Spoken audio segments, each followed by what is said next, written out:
The first rule in investment is don't lose. And the second rule in investment is don't forget the first rule, and that's all the rules there are. I mean, if you buy things for far below what they're worth, and you buy a group of them, you basically don't lose money. Warren, what do you consider the most important quality for an investment manager? It's a temperamental quality, not an intellectual quality. You don't need tons of IQ in this business. I mean, you have to have enough IQ to get from here to downtown Omaha, but you do not have to be able to play three-dimensional chess or be in the top leagues in terms of bridge playing or something of the sort. You need a stable personality. You need a temperament that neither derives great pleasure from being with the crowd or against the crowd, because this is not a business where you take polls. It's a business where you think. And Ben Graham would say that you're not right or wrong because 1,000 people agree with you. And you're not right or wrong because 1,000 people disagree with you. You're right because your facts and your reasoning are right. Warren, what do you do that's different than 90% of the money managers who are in the market? Certainly most of the professional investors focus on what the stock is likely to do in the next year or two, and they have all kinds of arcane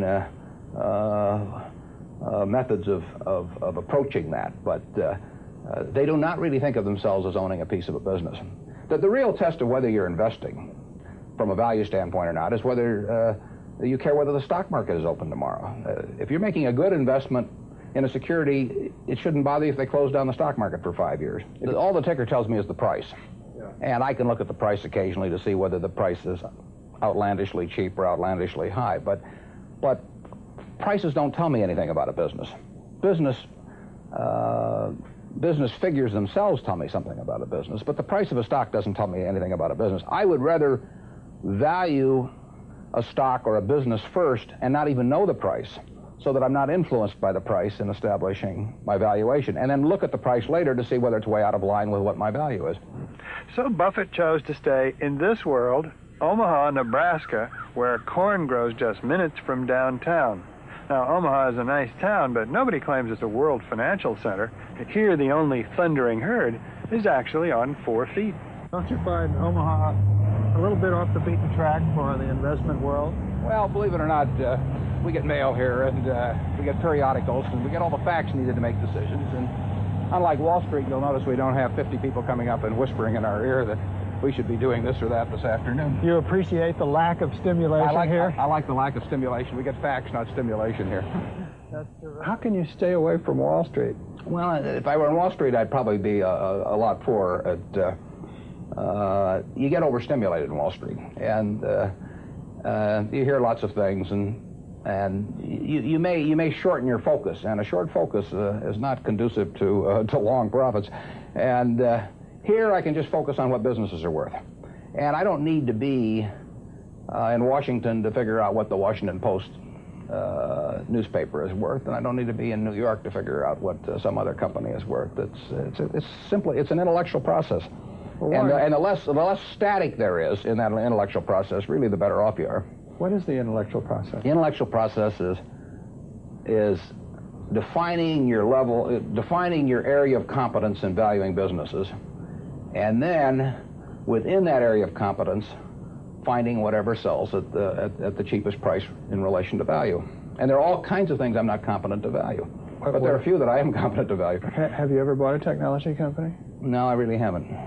In 30 years of investing, not one? I haven't understood any of them. So you haven't ever owned, for example, IBM? Never owned IBM. Marvelous company. I mean, a sensational company, but I haven't owned IBM. And so here is this technological revolution going on, and you're not going to be a participant. Gone right past me. Is that all right with you? It's okay with me. I don't have to make money in every game. I mean, I don't know what cocoa beans are going to do. There are all kinds of things I don't know about, and that may be too bad, but why should I know all about them? I haven't worked that hard on them. In the securities business, you literally every day have thousands of the major American corporations offered to you at a price that changes daily, and you don't have to make any decisions. You have to make nothing is forced upon you. So there are no called strikes in the business. The pitcher just stands there and throws balls at you. And if you're playing real baseball and it's between the knees and the shoulders, you either swing or you get a strike called on you. If you get too many called on you, you're out. In the securities business, you sit there and they throw U.S. Steel at 25, and they throw General Motors at 68, and you don't have to swing at any of them. They may be wonderful pitches to swing at, but if you don't know enough, you don't have to swing. And you can sit there and watch thousands of pitches, and finally you get one right there where you want it, something that you understand, and then you swing. And so you might not swing for 6 months. You might not swing for 2 years. Isn't that boring? It would bore most people, and certainly boredom is a problem with most professional money managers. If they try to sit out an inning or two, not only do they get somewhat antsy, but their clients start yelling, "Swing, you bum!" from the stands, and that's very tough for people to do. Warren, your approach seems so simple. Why doesn't everybody do it? Well, I think partly because it is so simple. That the academics, for example, focus on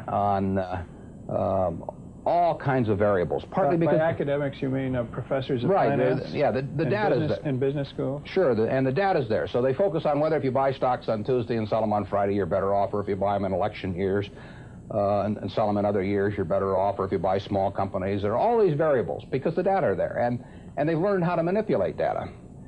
And as a friend of mine says, to a man with a hammer, everything looks like a nail. And once you have these skills, you just are dying to utilize them in some way, but they aren't important. If I were being asked to participate in a business opportunity, would it make any difference to me whether I bought it on a Tuesday or a Saturday or an election year or something? It's not what a businessman thinks about in buying businesses. So why think about it when buying stocks? Because stocks are just pieces of businesses.